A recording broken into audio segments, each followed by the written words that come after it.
Good day and welcome to Psych Sense, where we make sense of mental health. I'm Ken Mallon, your host, and today we explore the serious topic of life expectancy and mental health. Now in the US, life expectancy is now about 80 years.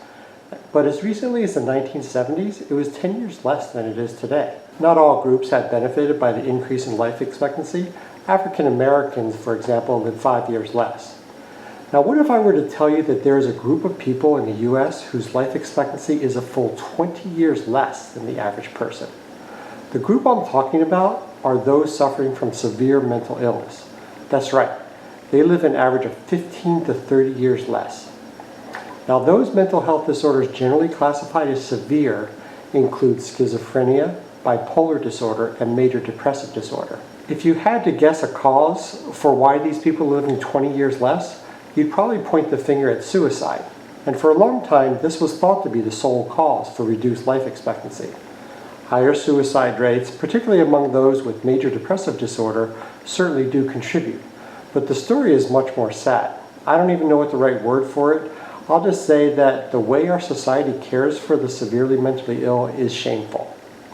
Now, about a decade ago or so, some researchers began questioning the suicide explanation and began looking into other causes for lower life expectancy in these populations. When researchers studied this issue, they found that the causes of death in these populations is actually more similar to those without mental illnesses than they expected.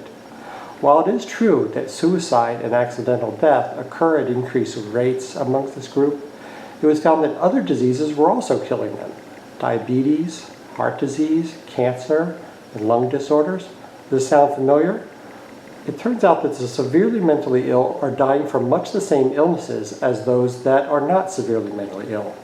They're just doing so in their 50s and early 60s instead of their 70s and early 80s.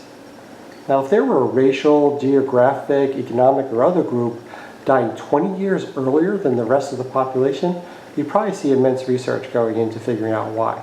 So why isn't this happening in this population? Why are we seeing immense amount of dollars and research being spent trying to figure out why these people are dying 20 years earlier? I blame stigma amongst other things. So what might be the reasons that this population is dying earlier and dying from much the same illnesses as everyone else? Now, there are many factors contributing to these sobering statistics.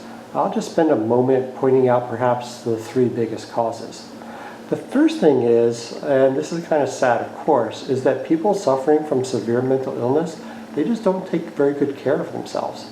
They smoke more, they don't exercise as much, and they're a lot less likely to spend the time, effort, and money on preparing healthy food. In addition, they get worse medical care. This happens for a bunch of reasons. For one, they have trouble navigating the complicated healthcare system, insurance, submitting claims, showing up for appointments, choosing doctors.